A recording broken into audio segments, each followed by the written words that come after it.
the time is coming when the window for us to restore the control of our government to ourselves will close, and we had damn well better act before then. You want to know why the American public is fit?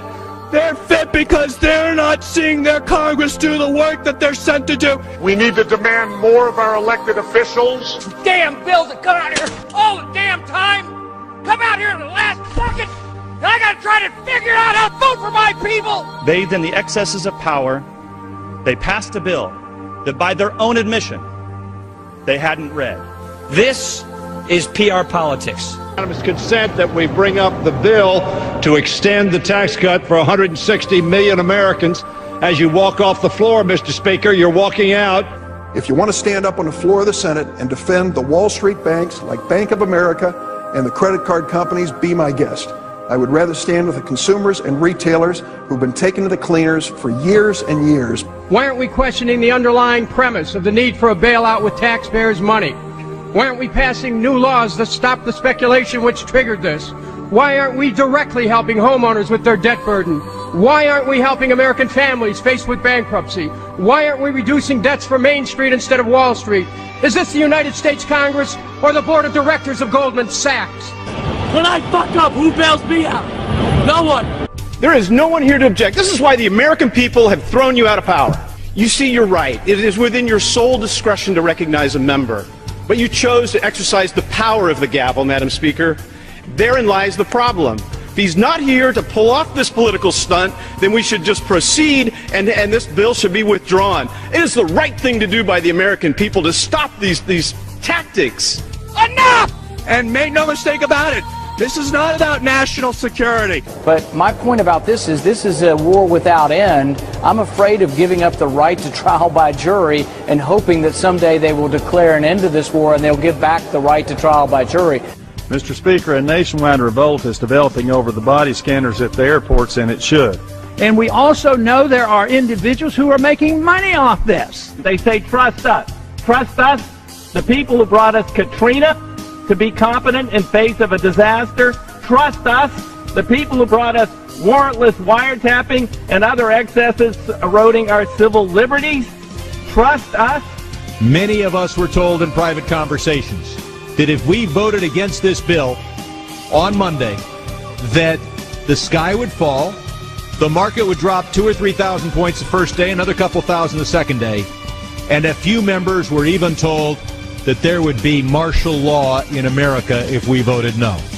We're not trying to scare kids. This president's foreign policy is what's scaring the kids of this country.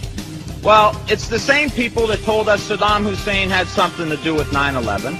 Same people that told us Saddam Hussein had weapons of mass destruction. Same people that told us we were going to be able to use the oil for reconstruction money. Same people that told us that we'd be greeted as liberators, not occupiers.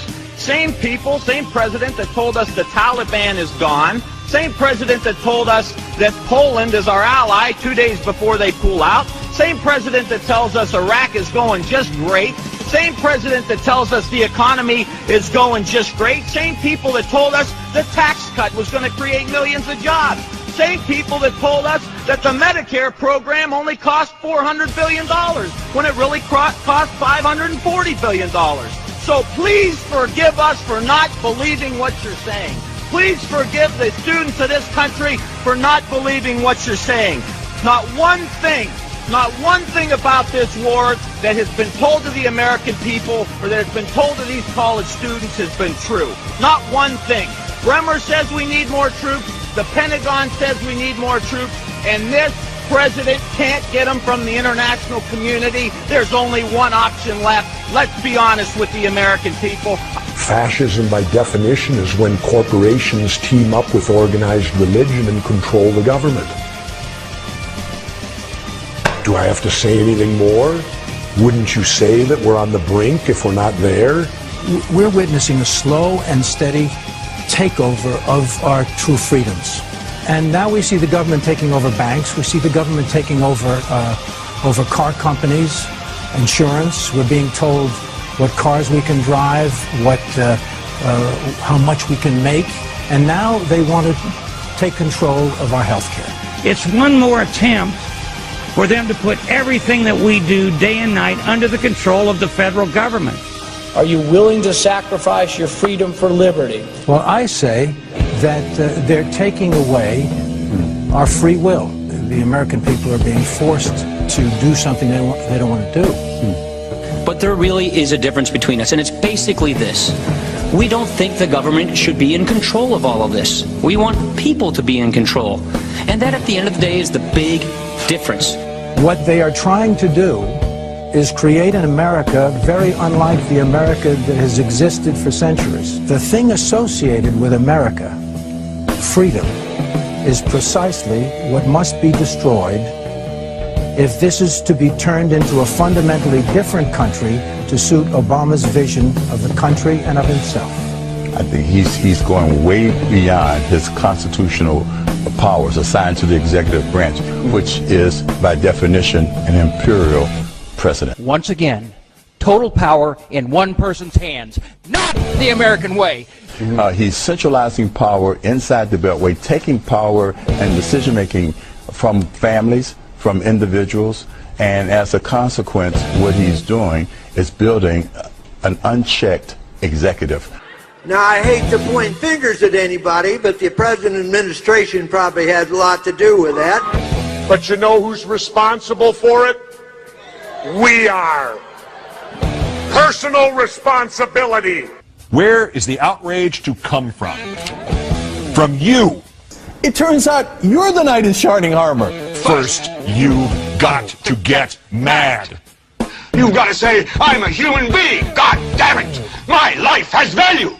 It is time for us to take our country back. The real problem is that the American people have been too submissive. We have accepted the notion that we should be treated like cattle.